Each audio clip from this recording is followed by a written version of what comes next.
मुश्किलात का सामना करना पड़ रहा है, जिसमें खासकर बिजली की बहुत ही दिक्कत है। सर्दी में लोग ठिठर रहे हैं और इस बार सर्दी भी कुछ ज़्यादा हो रही है। इसके अलावा राशन जो बीपीएल कार्ड्स कैंसिल किए गए हैं, कोई 1.5 लाख लोगों के, उस वजह से भी लोगों को बहुत दिक्कत है। हमने एक बार मुफ्ती मोहम्मद सईद साहब की एक स्कीम इंट्रोड्यूस की थी, जिससे जो है लोगों को एक्स्ट्रा राशन मिलता था। बड़ी मुश्किल होती है लोगों को, मगर उससे भी जो ज़्यादा ज़रूरी बात मैं आज करना चाहती हूँ, मैं गुजारिश करना चाहती हूँ उमर अब्दुल्ला साहब से कि वो इन बातों की तरफ ध्यान दे। एक तो ये है कि हमारी ज़मीन, हमारी जो हमारी रीढ़ की हड्डी मुश्किल हालात में रही है, वो रहे हमारा हॉर्टिकल्चर।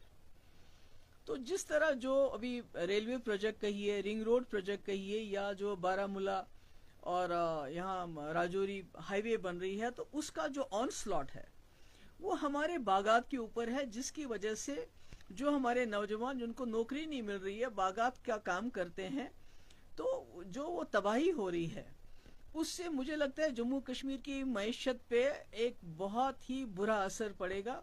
और खुदा ना खास्ता हमारे हालात जो हमारी बाकी रियासतें हैं, जहाँ से लोग यहाँ मजदूरी करने के लिए आते हैं, तो मुझे लगता है हम उससे बदतर हो जाएंगे। तो मैं चाहती हूँ उमर साहब इसकी तरफ खास ध्यान दे कि जो हमारे हॉर्टिकल्चर की ज़मीनें दिन ब दिन बड़े बड़े प्रोजेक्ट्स के अंडर जा रही है, उसका वो मामला हल करें। और दूसरा, ये जो 30 सैटेलाइट टाउनशिप्स बन रहे हैं, बस्तियां बन रही हैं, और उसके लिए 1,20,000 कनाल जमीन की जरूरत है, तो हमें बताएं कि ये सैटेलाइट टाउन्स या बस्तियां किन लोगों के लिए बन रही हैं, इन यहाँ किसको बसाना है। क्योंकि हमें इसके बारे में बड़ा लोगों में तहफ़्फ़ुज़ है कि ये क्या हो रहा है, कौन लोग हैं जिनको यहाँ बसाया जाता है। क्योंकि जो आज हम पूरी दुनिया में देख रहे हैं, पूरी दुनिया में जहाँ लोग जो हैं कमज़ोर नज़र आते हैं, तो उनको दबाया जाता है, उनसे उनकी ज़मीन हड़पी जाती है।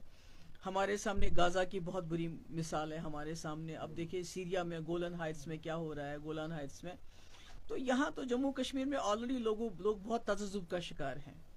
तो मैं चाहती हूँ उमर साहब इसके बारे में भी बताएं हमें कि ये जो 30 टाउनशिप्स बन रहे हैं, पहले तो बनाने की जरूरत नहीं थी, एग्रीकल्चर लैंड आप ले रहे हैं, ये किसके लिए बन रहे हैं। तीसरी जो सबसे बड़ी अहम बात है, जो जीएसटी हमारे हैंडीक्राफ्ट्स, हमारे शॉलों के ऊपर बढ़ाने का फैसला हुआ है 28%। देखिए जो कश्मीरी शॉल है, ये सिर्फ हमारे लिए आमदनी का जरिया नहीं, बल्कि जम्मू कश्मीर की एक पहचान है।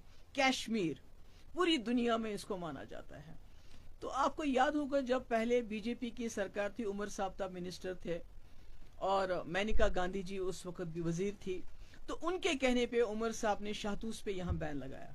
हालांकि उस वक्त जो मरकज के कानून हम पे अप्लाई नहीं होते थे, पर उसके बावजूद उमर साहब ने उस वक्त मुदाखलत करके यहाँ की सरकार से शाहतूत पे बैन लगाई, और शाहतूत हमारी विरासत थी। तो कहीं ना कहीं उससे भी बहुत नुकसान हो गया, खासकर जो हमारी औरतें, हमारी बहनें शातूस काटती थी, उनका बड़ा नुकसान हो। और आज शॉल जो कश्मीर की शिनाख्त है, कश्मीर का सरमाया है, तो आज जब आप जीएसटी बढ़ाते हैं 28%, तो उससे ये जो हमारी सनत है, खुदा ना खास्ता ये खुद ही मर जाएगी। जैसे हॉर्टिकल्चर की जमीनों को पे ये जो डेवलपमेंट वर्क्स करके रेलवे लाइन हो, रिंग रोड है, दूसरा करके उसको खत्म करने की कोशिश हो रही है, दूसरी तरफ से जीएसटी शॉल्स के ऊपर, हैंडीक्राफ्ट्स के ऊपर लागू करके इस सनत को भी खत्म करें। यही दो सनतें हैं जिन्होंने चाहे हैंडीक्राफ्ट्स हो चाहे हॉर्टिकल्चर हो, जम्मू कश्मीर को बहुत मुश्किल वक्त में जिंदा रखा।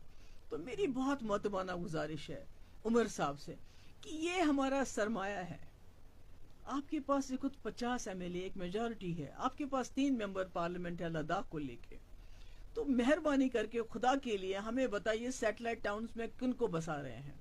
हमें बताइए कि हमारे जो हमारी हॉर्टिकल्चर की सनत है, उसको बचाने के लिए अब क्या कर रहे हैं। ये जो जीएसटी 28% की बात हो रही, इस सनत को शाहतूत तो खत्म कर दिया, इस सनत को बचाने के लिए आप क्या कर रहे हैं, हमें बता दें, ताकि जम्मू कश्मीर के लोग जो इसको बहुत ही तज़ब्ज़ुब का शिकार हो गए हैं, हमारे पास है ही क्या, बचा ही क्या है। अगर हमारा हॉर्टिकल्चर भी खत्म हो जाता है, हमारे हैंडीक्राफ्ट्स भी खत्म हो जाता है, तो फिर हम सिर्फ टूरिज्म के ऊपर। और शायद कहीं ना कहीं मरकजी सरकार चाहती है कि जम्मू कश्मीर के लोगों की जो अपनी, इनके हाथ में जो है, चाहे वो हॉर्टिकल्चर है, चाहे हमारे हाथ में जो हैंडीक्राफ्ट्स है उससे उसको खत्म करके जम्मू कश्मीर के लोगों को सिर्फ टूरिज्म पे निर्भर करें, उस पर डिपेंडेंट करें, ताकि जब वो चाहे टूरिस्ट भेजे, जब वो चाहे, ताकि खुदा ना खास्ता जो जम्मू कश्मीर, जो हमारे बाकी स्टेट्स के मुकाबले में अल्लाह ताला ने हमें रिज़्क, हमें ज़मीन, हमें सर पे छत दी है, कहीं खुदा ना खास्ता हम भी अल्लाह ताला ना करे भिखारी ना बन जाए। तो मुझे उम्मीद है कि उमर साहब इसकी तरफ खास तवज्जो देंगे और इन सारे जो लोगों के दिल में खदशात है उनको दूर करेंगे।